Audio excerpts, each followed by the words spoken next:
liebe Freundinnen und Freunde, liebe Interaktivistinnen und Interaktivisten, liebe Unterstützerinnen und Unterstützerinnen, alle, die jetzt hier zu unserer Demonstration und Kundgebung erschienen sind. Ich begrüße euch ganz herzlich zum Worldwide Day of Genital Autonomy 2018. Yay!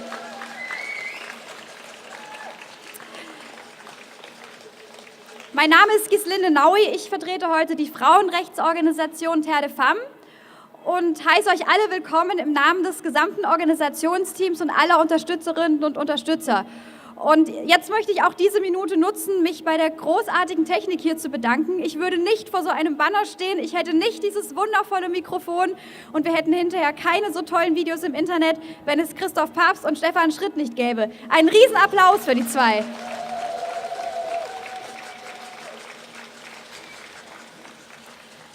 Ja, dann darf ich hier noch ankündigen, dass wir heute nicht die einzige Aktion sind zum Worldwide Day, denn wir sind ja ein Worldwide Day.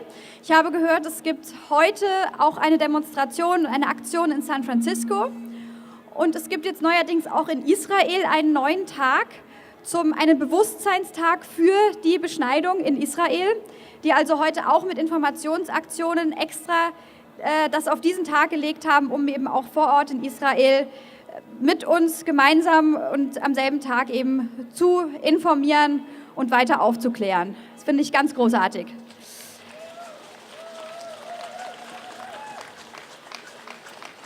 Ja, 7. Mai. Wir feiern heute den 6. Jahrestag des Kölner Urteils. Vor genau 6 Jahren wurde hier in dieser Stadt Köln ein großer Meilenstein für Kinderrechte gesetzt, in dem nämlich die rituelle Beschneidung eines Jungen als Körperverletzung deklariert wurde.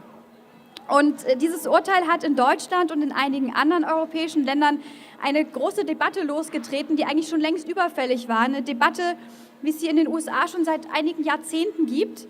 Die Debatte nämlich, ob es denn abgesehen von einer wirklichen medizinischen Indikation noch irgendeinen anderen Grund geben darf, dass irgendjemand das Genital eines Kindes verletzt. Weil die traurige Realität ist ja, dass Eingriffe in die genitale Selbstbestimmung leider noch sehr oft passieren. Also weltweit sind mindestens 200 Millionen Frauen und Mädchen davon betroffen. Es ist etwa jeder 3. Mann weltweit. Und bei den sogenannten geschlechtsangleichenden Operationen von intersexuell geborenen Menschen sind es natürlich noch mal deutlich mehr prozentual gesehen. Die Begründung für alle diese Eingriffe sind, wie wir wissen, sehr unterschiedlich. Und sie haben aber eines gemeinsam. Nämlich an einem einwilligungsfähigen und wehrlosen Kind oder Jugendlichen ausgeführt, sind sie in jedem Fall immer eine Verletzung von Menschenrechten und eine Verletzung der körperlichen Unversehrtheit, die eigentlich durch die Menschenrechte garantiert sein sollte.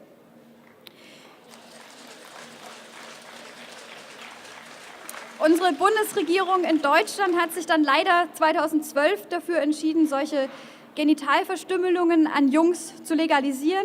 2013 wurde Genitalverstümmelung an Mädchen unter Strafe gestellt und geschlechtsangleichende Operationen sind im Grunde immer noch legal in Deutschland.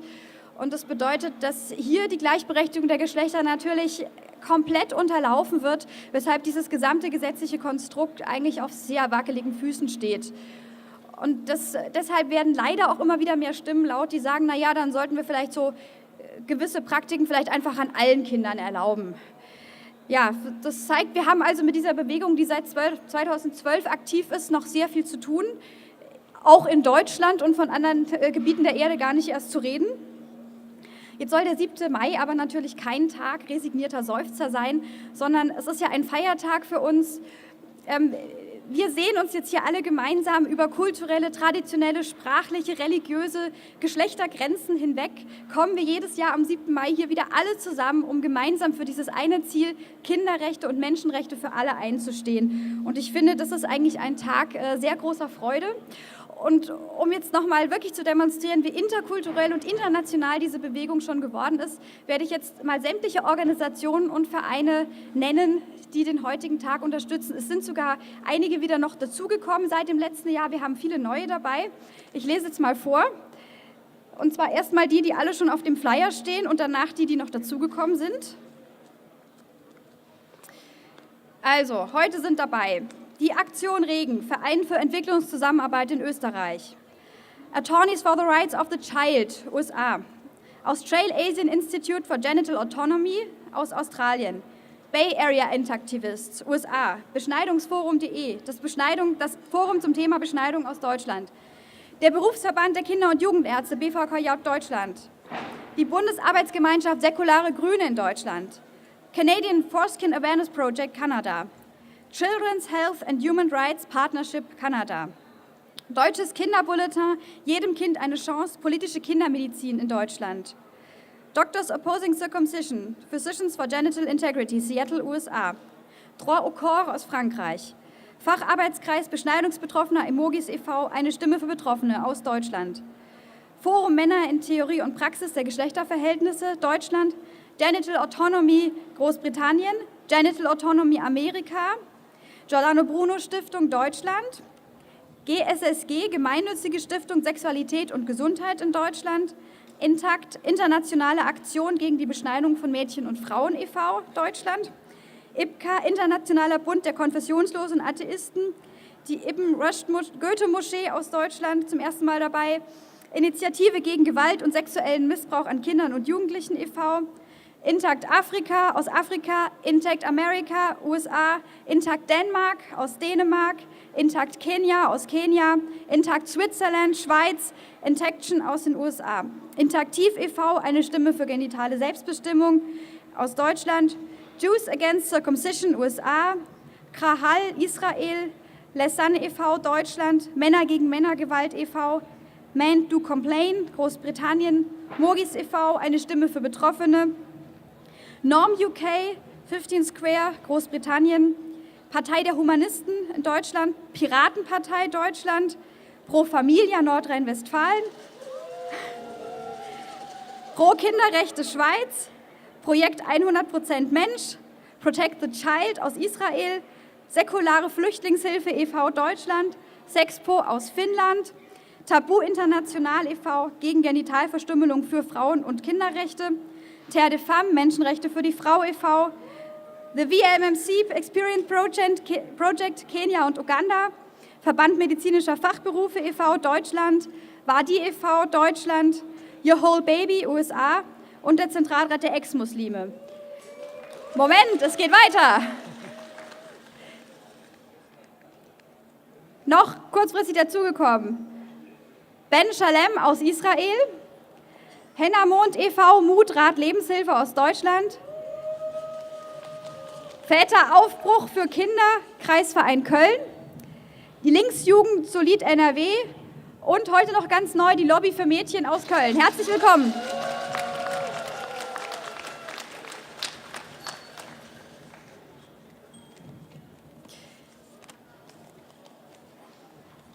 Ja, und als Vertreterin von Terre de Femmes möchte ich jetzt noch ganz kurz ein paar Worte zum diesjährigen Schwerpunktthema sagen, nämlich weibliche Genitalverstümmelung in Asien.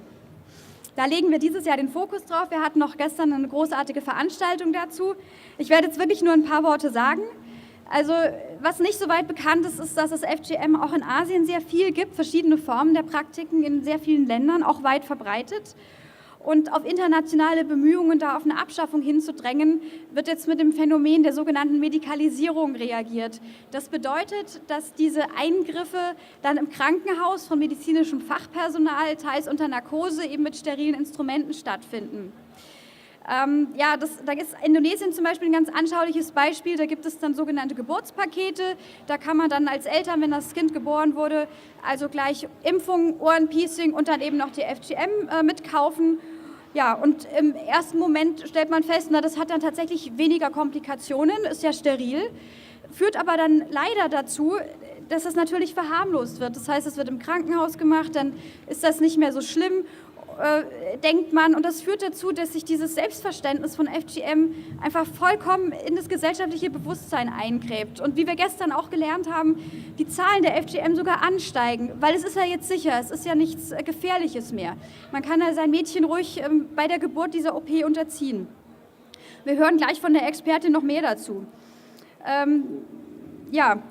Und was dann eben passiert, wie wir das jetzt in einigen Ländern beobachten, das hat mich auch sehr stark daran erinnert oder denken lassen, was wir hier mit der medikalisierten jungen Genitalverstümmelung nämlich in Deutschland haben. Da ist es ja genau der gleiche Fall. Da heißt dann auch oft, naja, aber das machen wir doch im Krankenhaus, macht doch der Arzt, das ist doch alles nicht so schlimm, es ist doch in Ordnung. Ja, das sind Sätze, die wir leider alle hier sehr gut kennen.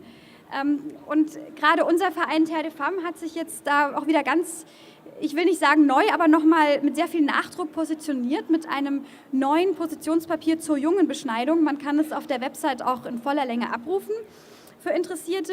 Und wir versuchen in diesem Papier eine Antwort zu geben auf eine Streitfrage, mit der oft versucht wird, einen Keil zwischen Organisation und Aktivisten zu schieben. Man sagt dann, naja, aber ist denn das nicht was ganz Unterschiedliches, ob ich jetzt ein Mädchen beschneide oder einen Jungen? Das kann man doch gar nicht vergleichen.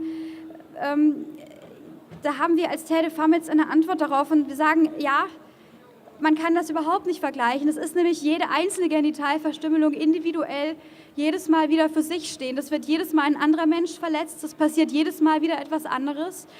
Und wir von Terre de Femmes haben hier eine Null-Toleranz-Haltung gegenüber weiblicher Genitalverstümmelung.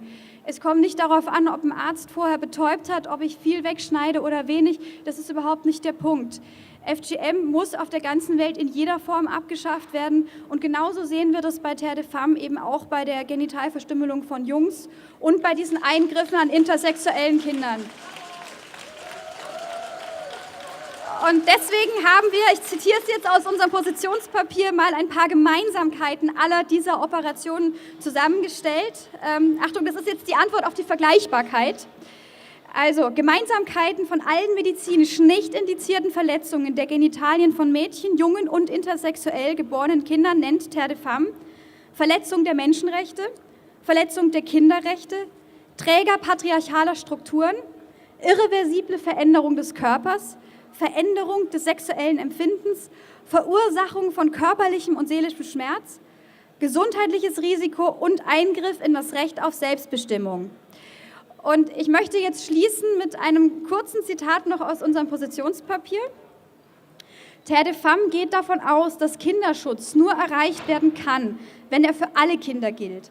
Der Schutz von Mädchen und Frauen vor FGM kann nur dann Realität werden, wenn Kinderrechte nicht mehr relativierbar sind, auch nicht nach Geschlecht.